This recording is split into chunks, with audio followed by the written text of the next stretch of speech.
Hello friends, आज का अपना टॉपिक है रेडियोधर्मिता, रेडियो एक्टिविटी। क्या होता है रेडियोधर्मिता? देखिए, कुछ पदार्थ, ये एक बहुत बड़ी थ्योरी है। इसमें क्या है, हमने जो पीरियोडिक टेबल होती है उसको देखते हुए हमने पदार्थों को मतलब परमाणु क्रमांक के रूप में व्यवस्थित किया। ठीक है। फिर हमने देखा कि जो मतलब जिनका परमाणु क्रमांक अधिक होता है वो अनस्टेबल होते हैं, अस्थायी होते हैं। वो क्या होता है, वो अपने में से विकिरण उत्सर्जित करते हैं और स्थायी परमाणु क्रमांक में परिवर्तन होना चाहते हैं, स्थायी परमाणु क्रमांक प्राप्त करना चाहते हैं, स्टेबल स्टेट में आना चाहते हैं। तो ऐसे जो पदार्थ हैं स्वतः ही क्या करते रहते हैं, विकिरण का उत्सर्जन करते रहते हैं।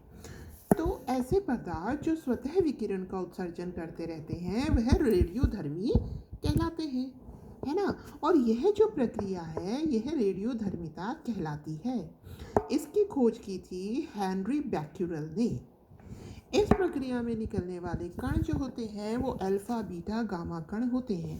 या नॉर्मल मैंने एक रिएक्शन लिख दी है, ये इसकी विखंडन प्रक्रिया है यूरेनियम की। इसमें न्यूट्रॉन से हम बोछार करते हैं नॉर्मली। तो यहाँ पर ये दो नाभिक निकलते हैं, ये स्थायी नाभिक है, 3 न्यूट्रॉन निकलते हैं और कुछ एनर्जी निकलती है।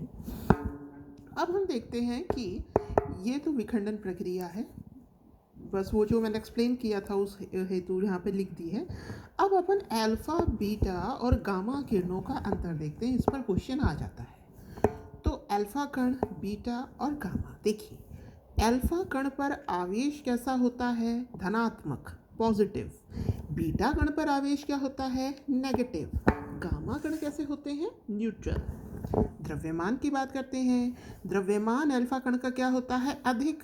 तो जिसका द्रव्यमान अधिक होगा उसका वेग क्या होगा, वेग होगा कम, है ना। तो इसका द्रव्यमान होगा अधिक। इसका द्रव्यमान क्या है, बीटा कणों का, उससे अल्फा से कम होंगे, छोटे होंगे। गामा जो होंगे वो और छोटे होंगे, इनका द्रव्यमान और कम होगा।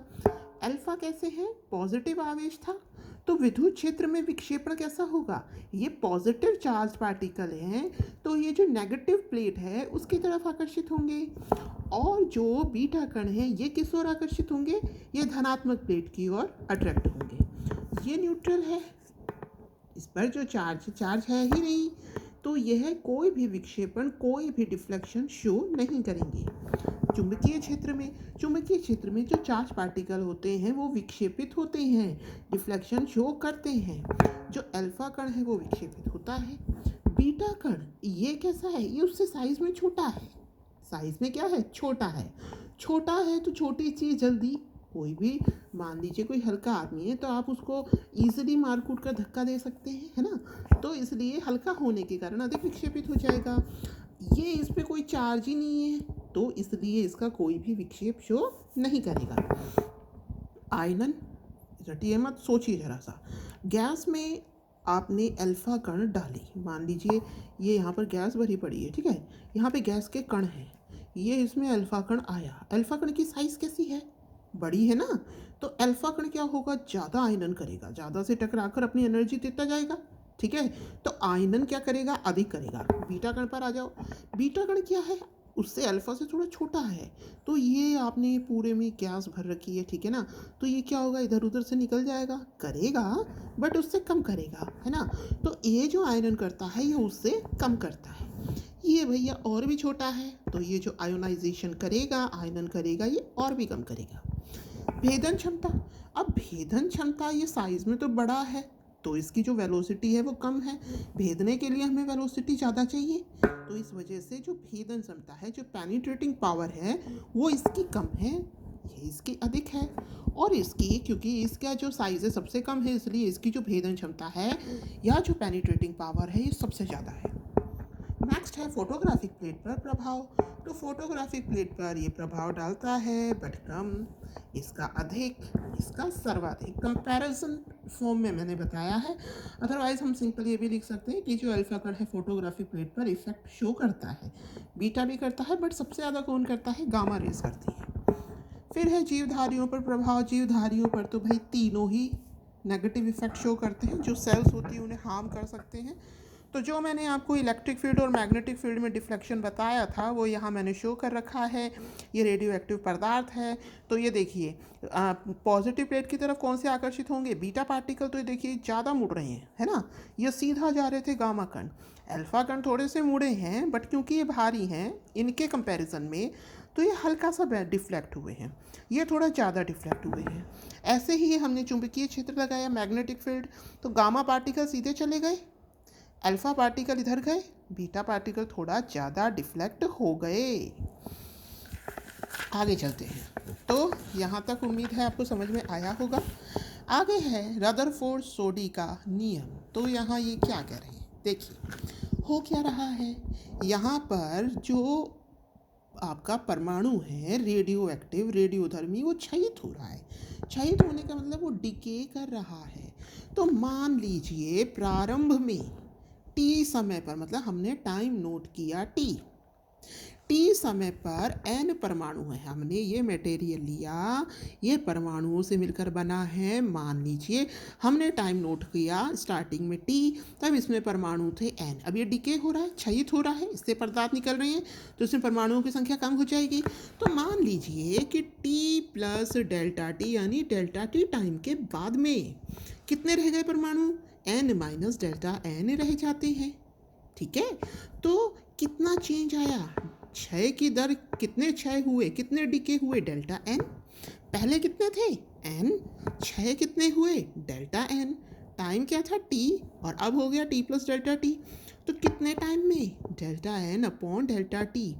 अच्छा, अब आप ये ध्यान रखिएगा कि ये जो डिके है ना, जो क्षय की दर है, रेट ऑफ डिके, ये समानुपाती होती है जो पूर्व में परमाणु होते हैं उनकी संख्याओं के। कैसे भाई, मान लीजिए कि आपके 100 हैं, पहले पूर्व में मान लीजिए कि 100 परमाणु हैं, तो डिके कितने हुए, मान लीजिए कि 1/4 डिके हो गए, 25 डिके हो गए। मान लीजिए 400 हैं, तो 1/4 डिके हुए उतने टाइम में, तो कितने डिके हुए, 100। तो ये जो क्षय की दर है किस पर निर्भर कर रही है कि स्टार्टिंग में कितने परमाणु थे, यानी delta N upon delta T is proportional to N, है ना। अब प्रोपोर्शनल साइन हम हटाते हैं तो एक कांस्टेंट आता है। यहाँ पे माइनस साइन इसलिए लिया है क्योंकि यहाँ पर यह क्षय हो रहा है। Delta N upon delta T समय के साथ एन में होने वाला परिवर्तन, माइनस इसलिए लिया है क्योंकि ये ऋणात्मक है, समय के साथ में जो संख्या है वो कम हो रही है। अब इस समीकरण को आप चाहे तो डायरेक्ट याद कर लें, अदरवाइज़ मैं इसको डिराइव भी कर सकती हूँ। अगर आप इसे डिराइव करना चाहेंगे तो क्या होगा, यहाँ पर इस इक्वेशन से देखिए, यहाँ से ये delta N upon delta T है, तो डिराइव करने में बस आप कंफ्यूज हो जाएंगे और कुछ नहीं है। तो डेल एन अपॉन एन, आपको कोई फिजिक्स तो पढ़नी है नहीं, माइनस लैम्डा डेल्टा टी, फिर भी कर देती हूँ। अगर हम इसे समाकलन करेंगे तो यहाँ पर ये होता है लॉग, ठीक है, तो log N is equal to minus lambda, ये हो गया आपका टी प्लस सी। अब प्रारंभ में टी बराबर 0 पर जो परमाणुओं की संख्या थी, मान लीजिए टी बराबर 0 पर संख्या थी एन नॉट, तो ये मान जब हम रखते हैं तो सी की वैल्यू आती है एल एन नॉट बराबर सी का ये मान अगर हम रखते हैं और इसे हल करेंगे तो ये आएगा L N is equal to minus lambda T, ठीक, और ये हो गया एल एन नॉट, इसको इधर भेज देंगे तो यहाँ ही कर दे रही हूँ, L N minus L N not is equal to minus lambda T. तो ये हो गया n बराबर एन नॉट ई की पावर माइनस लैम्डा टी। ये डायरेक्ट याद कर लीजिए, आपको कौन सा साइंस में पीएचडी करनी है, पेपर निकालना है, इतने में हो जाएगा। ठीक है, यहीं से अब एक संबंध होता है लैम्डा क्षयांक का, वो हम यहाँ से निकाल सकते हैं। तो ये हाफ लाइफ बताता है, तो ये बताता है कि कितने कण रह जाएंगे, मतलब हाफ लाइफ का मतलब है, हाफ लाइफ का मतलब होता है अर्धायु का मतलब कि जो कणों की संख्या है अपने प्रारंभिक संख्या से आधी रह जाए। तो यहाँ देखिए प्रारंभिक संख्या कितनी है एन नॉट, एन कितना रह जाए, प्रारंभिक संख्या का आधा रह जाए, तो एन नॉट ये हो गया एन नॉट ई की पावर माइनस लेमडा टी की जगह क्या रखेंगे अर्धायु। तो ये अर्धायु बताते हैं मतलब कितने समय में जो परमाणु हैं उनकी संख्या अपनी प्रारंभिक संख्या की आधी रह जाएगी। एन नॉट कैंसिल हो गया है ना। अच्छा भाई, अब यहाँ से हम लॉग ले लेते हैं तो इसको उल्टा कर देंगे तो ये हो जाएगा log 2 इज इक्वल टू, ये माइनस कैंसिल हो जाएगा उल्टा होने से, ये हो गया लेमडा टी की पावर हाफ। ये हो गई अर्धायु, इसको आप इसके नीचे भेज दीजिए तो ये log 2 बटा लेमडा, log 2 होता है 0.693। कुछ नहीं किया, टी की जगह टी हाफ रखा क्योंकि अर्धायु निकालनी है। अर्धायु में जो संख्या है वो प्रारंभिक संख्या की कितनी रह जाएगी आधी, यानी कि एन की जगह क्या लिखेंगे एन नॉट बटा 2। एन नॉट कैंसिल हो गया, ये आया है ना। अब इसको हम ऊपर ले लेते हैं तो ये ई की पावर प्लस हो जाएगा, ठीक है। और लॉग ले लेंगे तो ई कैंसिल हो जाएगा, तो इधर आ गया log 2 और इधर क्या बन गया, ये बन गया लेमडा टी हाफ। हमें टी हाफ निकालना है अर्धायु, तो लेमडा को नीचे भेज दीजिए, log 2 हो गया 0.693 अपॉन लेमडा। तो इससे हम अर्धायु निकाल सकते हैं। छयांक में क्या होगा, ये छयांक होता है, छयांक लेमडा क्या हो जाएगा 0.693 टी की पावर हाफ। आगे चलते हैं, एक अर्धायु के बाद कितनी मात्रा रह जाएगी, मतलब एक अर्धायु में प्रारंभ में कितनी थी एन नॉट, तो एक अर्धायु के बाद कितनी रह गई एन नॉट बटा 2, 2 के बाद कितनी रह जाएगी एन नॉट बटा 2 का स्क्वायर। मतलब एक अर्धायु में संख्या कितनी रह गई, प्रारंभिक के आधे हो गए, एक और हाफ लाइफ आएगी तो कितनी हो जाएगी उसका भी आधा, यानी कि 1/2 यानी 2 का स्क्वायर। अगली में 1/2 का क्यूब, ऐसे ही एन के बाद में कितना हो जाएगा एन नॉट 1/2n। अब ये इंपॉर्टेंट है, अपने पेपर के हिसाब से देखते हैं। अल्फा उत्सर्जन, बीटा उत्सर्जन, गामा उत्सर्जन, इससे क्या अंतर आता है देखिए। ये संख्या याद रखिएगा। अल्फा उत्सर्जन, अल्फा कण क्या होता है ना, हीलियम नाभिक का धनात्मक आवेश होता है 2He4, ठीक है। तो इसमें क्या होता है, अगर अब मान लीजिए कोई नाभिक था ZXA, ये इसका परमाणु क्रमांक, ये इसका परमाणु भार, इससे अल्फा कण हमें कम करना है। तो अल्फा कण इसका धनात्मक आवेश होता है, मतलब आप इसे घटा दीजिए, ठीक है। तो ये हमें हटाना है, तो अब नया नाभिक बनेगा। अब ये इसमें से निकला तो Z कितना कम हो गया 2 से, ठीक है ना।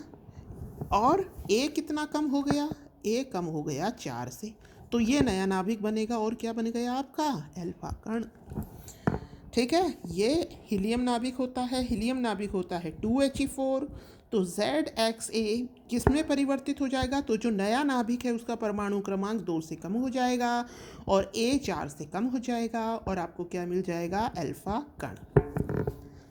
बीटा उत्सर्जन, बीटा उत्सर्जन जो बीटा कण है वो इलेक्ट्रॉन की तरह होता है, ठीक है। तो एक इलेक्ट्रॉन कम होगा, देखिए हम क्या कहते हैं, अब इसके लिए हम क्या लिखेंगे, देखिए ZXA, Z क्या है, ये होता है परमाणु क्रमांक, यह बताता है कि नाभिक में प्रोटॉन की संख्या कितनी है और उसके चारों तरफ इलेक्ट्रॉन कितने संख्या में हैं। प्रोटॉन और इलेक्ट्रॉन की संख्या होती है समान।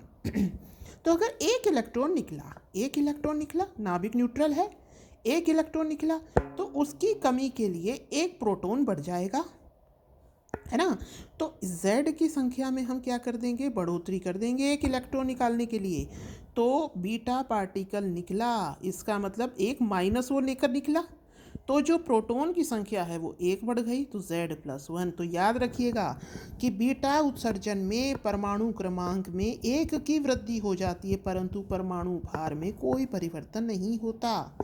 ये नया नाभिक बन गया X से Y, इधर नया नाभिक बना था X से Y। अल्फा में क्या हुआ था, Z 2 से कम हुआ था, A 4 से कम हुआ था। गामा उत्सर्जन में कोई फर्क नहीं पड़ता क्योंकि ये चार्जलेस होता है, उस पर कोई आवेश नहीं होता। तो इसको रट लीजिएगा, अल्फा उत्सर्जन में परमाणु क्रमांक 2 से कम होता है, परमाणु भार 4 से। बीटा उत्सर्जन में बढ़ जाएगा परमाणु क्रमांक 1 और परमाणु भार में कोई भी अंतर नहीं आएगा। तो ये आपका रेडियोधर्मिता हो गई। अपने सिलेबस के अकॉर्डिंग, RAS वाले के अकॉर्डिंग, इससे बाहर कुछ भी क्वेश्चन नहीं आएगा। सो थैंक यू, ये एक टॉपिक करा दिया है, एक ही पेज में पूरा समझा दिया है, इसे देख लीजिएगा। Thank you, have a nice day.